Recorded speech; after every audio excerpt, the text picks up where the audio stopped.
नमस्कार दोस्तों, हमारे चैनल में आपका एक बार फिर से स्वागत है। और दोस्तों, आज की इस वीडियो में हम बात करने वाले हैं कैसिंग कैपिंग बिजली फिटिंग के सामान के बारे में। यानी हमारे घर में जो हम फट्टी वाली फिटिंग करते हैं पीवीसी वाली, उसके अंदर हमें किस किस सामान की ज़रूरत होगी और कौन सा सामान कहाँ पर यूज़ होता है, इसके बारे में हम यहाँ पर पूरी जानकारी आपको देने वाले हैं। तो यदि आपको भी नहीं पता है कि कौन से सामान का कहाँ पर यूज़ होता है, या फिर आप अपने घर में खुद ही बिजली फिटिंग करना चाहते हैं, तो आप एक बार इस वीडियो को शुरू से लेकर लास्ट तक जरूर देखें, जिसके बाद में आपको पता चल जाएगा कि कौन सा सामान आपको कहाँ पर लगाना है और किस किस सामान की ज़रूरत आपको अपने घर की बिजली फिटिंग के अंदर पड़ेगी। तो चलिए दोस्तों, वीडियो को शुरू करते हैं। तो सबसे पहले दोस्तों हमारी आती है कैसिंग कैपिंग। कैसिंग कैपिंग के बारे में दोस्तों आपको पता होगा कि जो हमारी पीवीसी फट्टी होती है, जिनके अंदर हम वायर लेकर जाते हैं और जो दीवार के अंदर लगती है, उसे हम कैसिंग कैपिंग कहते हैं। और ये अलग अलग साइज की आती है, जैसे कि 1 इंची 2 इंची इस तरह से अलग अलग साइज की आती है। इसके बाद में दोस्तों एल्बो का यूज हम वहां पर करते हैं जहां पर एल टाइप में हमें पीवीसी ये कैसिंग कैपिंग लगानी हो। जैसे कि एल टाइप में कहीं पर हमें वायर लेकर जानी हो, तो वहां पर हम इस एल्बो का यूज करते हैं।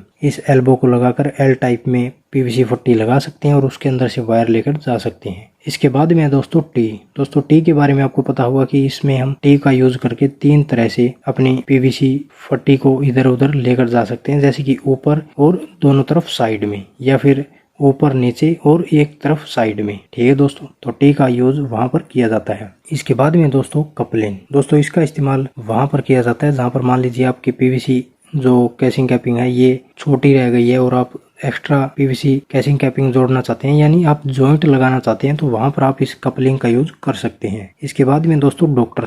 जैसे कि दोस्तों आपको पता होगा कि डॉक्टर का जो प्लस का निशान होता है, वही यहाँ पर ये डॉक्टर है, और इसका यूज आप वहां पर कर सकते हैं जहां पर आपको चारों तरफ वायर लेकर जानी हो, यानी ऊपर नीचे और दोनों तरफ साइड में। तो वहां पर आप इसका यूज करके इसके चारों तरफ में पीवीसी कैसिंग कैपिंग लगा सकते हैं। इसके बाद में दोस्तों राउंड ब्लॉक। दोस्तों राउंड ब्लॉक का इस्तेमाल वहां पर किया जाता है जहां पर हमें बल्ब होल्डर लगाना हो, जैसे बैटन बल्ब होल्डर जहां पर हमें लगाना हो, वहां पर हम इस राउंड ब्लॉक का यूज कर सकते हैं। इसके बाद में दोस्तों रिड्यूसर का इस्तेमाल हम वहां पर करते हैं, जैसे मान लीजिए आप एक 2 इंच की बड़ी पीवीसी कैसिंग कैपिंग लगा रहे हैं और उसके बाद में आपको कम साइज की पीवीसी कैसिंग कैपिंग लगानी है, यानी 1 इंच की पीवीसी कैसिंग कैपिंग लगानी है, तो वहां पर आप रिड्यूसर का इस्तेमाल कर सकते हैं। इसके बाद में दोस्तों इंटरनल बैंड। दोस्तों यह इंटरनल बैंड हमारा एक तरह का एल्बो ही होता है, लेकिन इसका इस्तेमाल हम सीधे तौर पर करते हैं। जैसे कि एल टाइप में हमें सीधे वायर लेकर जानी हो, जैसे कि दीवार से नीचे हमें सीधे वायर लेकर जानी हो, तो वहां पर हम इस इंटरनल बैंड का यूज कर सकते हैं। इसके बाद में दोस्तों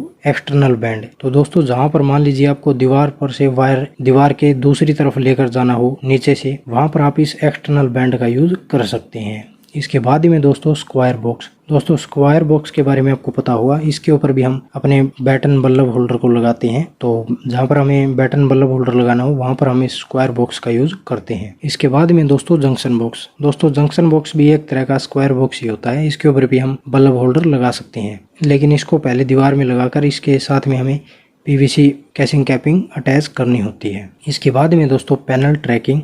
दोस्तों जहां पर हमें यह लगे कि यहाँ पर वायर हमारे ज़्यादा गर्म हो गए या फिर हमें ज़्यादा सेफ्टी की ज़रूरत नहीं है, तो वहाँ पर हम पैनल ट्रैकिंग का यूज़ कर सकते हैं। यह जालीदार पीवीसी होती है, तो इसके अंदर हमारे जो वायर है वो हमें दिखाई दे देते हैं और वायर के अंदर हवा भी लगी रहती है। इसके बाद में दोस्तों हमारे इलेक्ट्रिकल कुछ आइटम जैसे स्विच। दोस्तों स्विच हमारे कई प्रकार के आते हैं, जैसे कि नॉर्मल जो हमारे होते हैं वो 6 एम्पियर और 16 एम्पियर के स्विच होते हैं। यदि आपको हैवी लोड चलाना है, जैसे कूलर, फ्रिज, एयर कंडीशनर, इस तरह का हैवी लोड चलाना है, तो आपको 16 एम्पियर का स्विच लेना होगा। और यदि आपको नॉर्मल अपने घर के टीवी, पंखे वगैरह यूज करने हैं, तो वहां पर आपको 6 एम्पियर का स्विच जो है वो काफी है। 6 एम्पियर के स्विच से आप अपने घर के टीवी और यहाँ तक कि फ्रिज भी आप चला सकते हैं। इसके बाद में दोस्तों सॉकेट। दोस्तों सॉकेट भी 6 एम्पियर और 16 एम्पियर के हिसाब से आती है। यदि आपको हैवी लोड चलाना है, जैसे कि मैंने बताया cooler, fridge, room heater, water heater, washing machine, ये लोड आपको चलाना है, तो आपको 16 एम्पियर की सॉकेट लेनी होगी। और यदि आपको नॉर्मल अपने घर में मोबाइल चार्जर, टीवी या फिर पेडस्टल फैन, इस तरह का लोड चलाना है, तो आप 6 एम्पियर की सॉकेट ले सकते हैं। इसके बाद में दोस्तों फैन रेगुलेटर। दोस्तों फैन रेगुलेटर का तो आपको पता ही होगा, जहाँ पर हमें अपने सीलिंग फैन की स्पीड को कम या फिर ज्यादा करना हो, तो वहां पर हम फैन रेगुलेटर का यूज करते हैं। इसके बाद में दोस्तों ब्लैक प्लेट। दोस्तों ये ब्लैक प्लेट होती है और इसका इस्तेमाल जो है वो मॉड्यूलर स्विच बॉक्स के अंदर किया जाता है। यदि मान लीजिए आपको कहीं पर ज़्यादा स्विच नहीं लगानी है और आपकी एक्स्ट्रा जगह बच जाती है तो वहाँ पर आप इस ब्लैक प्लेट को लगा सकते हैं और बाद में जब आपको स्विच वगैरह लगाने की ज़रूरत हो तो आप इस ब्लैक प्लेट को निकाल कर वहाँ पर स्विच या सॉकेट आपके जो भी आइटम आप लगाना चाहते हैं वो लगा सकते हैं। इसके बाद में दोस्तों इंडिकेटर के बारे में तो आपको पता होगा। इंडिकेटर का इस्तेमाल हम तब करते हैं जब हमें यह पता लगाना हो कि हमारे घर में लाइट आई हुई है या फिर नहीं, यानी मेन सप्लाई के लिए हम इंडिकेटर का यूज़ करते हैं।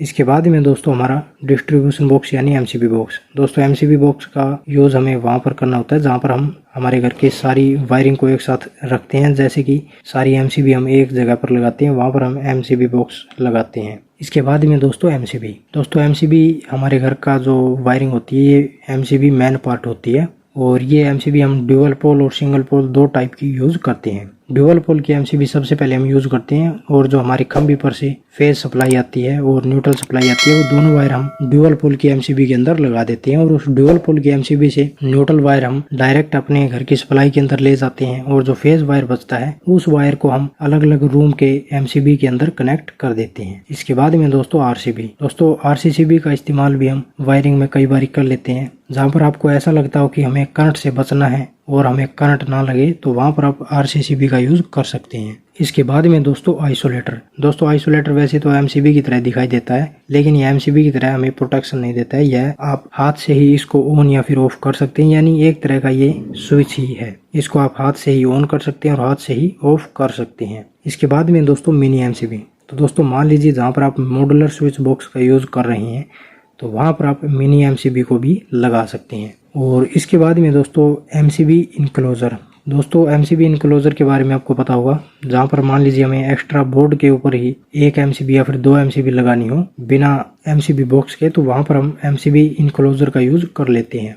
इसके बाद में दोस्तों पीवीसी टेप के बारे में आपको पता ही होगा कि इसका इस्तेमाल हम अपने घर के जो वायर होते हैं उनको आपस में जोड़कर उसके ऊपर लगाते हैं। और केबल टाई दोस्तों वहाँ पर हम यूज़ करते हैं जहाँ पर हमें कई सारे वायर इकट्ठे एक साथ में अटैच करके रखने हो या फिर कोई पीवीसी कैसिंग कैपिंग हमें आपस में जोड़नी हो तो वहाँ पर हम केबल टाई का यूज़ कर सकते हैं। यानी किसी भी चीज़ को यदि हमें बांधना हो एक धागे की मदद से तो उस धागे की जगह हम केबल टाई का यूज़ कर सकते हैं। उसके बाद में दोस्तों वाल प्लग कह लीजिए या फिर गिट्टी कह लीजिए, जहाँ पर हम दीवार में होल करके पेच लगाने के लिए गिट्टी लगाते हैं दीवार के अंदर, उस गिट्टी को ही वाल प्लग कहा जाता है।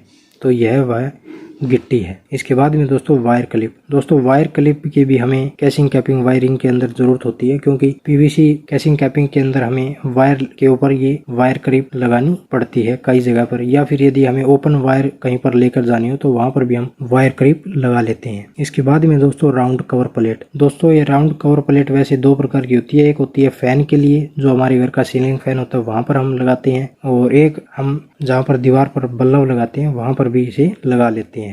इसके बाद में आती है हमारी दोस्तों डोरबेल के बारे में आपको पता होगा कि हमारे घर के बाहर की तरफ इसका स्विच लगता है और डोरबेल हमारे घर के अंदर लगती है। तो जब भी हमारे गेट पर कोई मेहमान आता है तो वो उस डोरबेल को बजा देते हैं, जिससे हमें पता चल जाता है कि हमारे गेट के ऊपर भी कोई मेहमान आया हुआ है। तो यह दो प्रकार की होती है, एक होती है वायर वाली और एक होती है वायरलेस वाली। दोस्तों वायरलेस डोरबेल के अंदर आपको सेल डालने होते हैं और इसको आप करीब 30 या फिर 40 फीट दूर से भी ऑन या फिर ऑफ कर सकते हैं।